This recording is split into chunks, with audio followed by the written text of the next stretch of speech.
Assalamualaikum warahmatullahi wabarakatuh. Salam sejahtera bagi kita semua. Shalom, Om Swastiastu, Namo Buddhaya, salam kebajikan.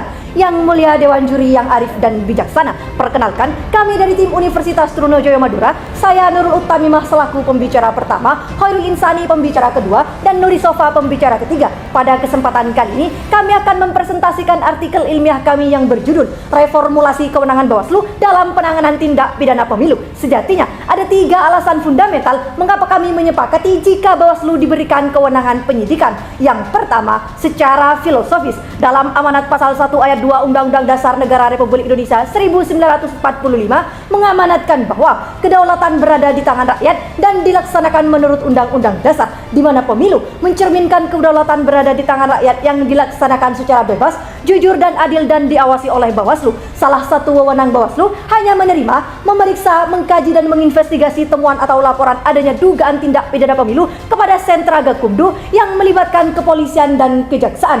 Keterbatasan kewenangan Bawaslu berimplikasi pada lemahnya fungsi pengawasan substantif. Misalnya, bukti material seperti dokumen transaksi telah hilang sebelum kepolisian melakukan penyitaan secara resmi. Permasalahan utamanya, Bawaslu tidak hanya kekurangan SDM, tetapi juga keterbatasan regulasi yang mengurangi batasi ruang gerak dalam proses penegakan hukum pemilu. Maka diperlukan penambahan kewenangan penyidikan untuk penguatan Bawaslu sehingga Bawaslu tidak bersifat administratif.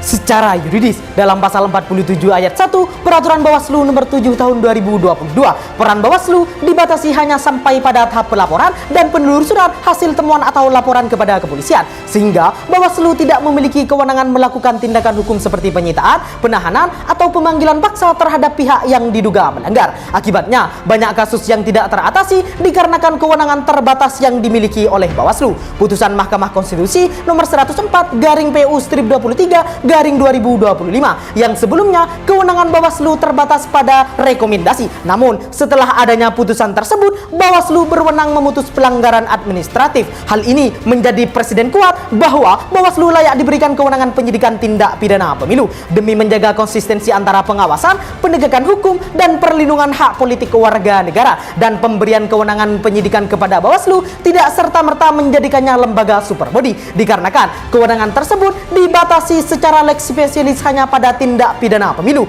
dan tetap menjamin adanya prinsip check and balances. Maka solusi yang kami tawarkan yang pertama, Bawaslu perlu dijadikan lembaga penyidik khusus tindak pidana pemilu dengan kewenangan penyidikan bersifat lex spesialis yang diatur melalui revisi Undang-Undang Nomor 7 Tahun 2017 dengan menambahkan bab khusus tentang fungsi penyidikan. Dan yang kedua, kewenangan Bawaslu perlu diperkuat secara kuasi penyidikan, mencakup pemanggilan paksa, penyitaan barang bukti, penyelidikan awal, dan penetapan status pihak terkait. Dan yang ketiga, peningkatan kompetensi anggota Bawaslu yang menangani tindak pidana pemilu harus diimbangi dengan kapasitas kelembagaan yang memadai, yaitu dengan berlatar belakang pendidikan hukum minimal strata 1 dan mengikuti pelatihan hukum acara pidana serta teknik penyidikan minimal 2 tahun sebelum tahapan pemilu dilaksanakan. Secara sosiologis, dalam pemilu 2019, Bawaslu telah melaporkan sebanyak 458 dugaan pelanggaran tindak pidana pemilu. Namun, hanya 111 kasus yang dilaporkan kepada kepolisian dan sisanya tidak sampai ke tahap persidangan dikarenakan dianggap tidak memenuhi syarat formil dan juga material.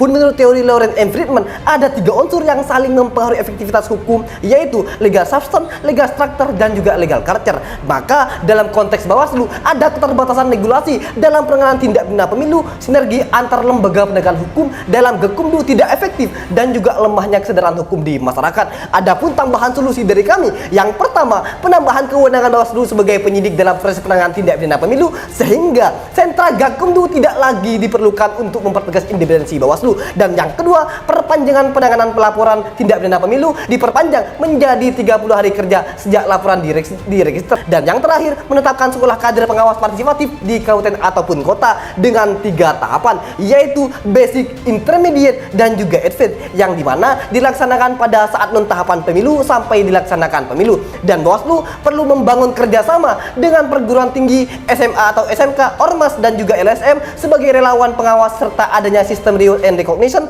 kepada pengawas yang telah berhasil mencegah pelanggaran tindak pidana pemilu, dan juga membentuk forum alumni SKPP di setiap kabupaten ataupun kota untuk koordinasi pengawasan berkelanjutan dan juga laporan publik. Maka dengan ini kami sepakat jika Bawaslu diberikan kewenangan penyidikan dalam penanganan tindak pidana pemilu.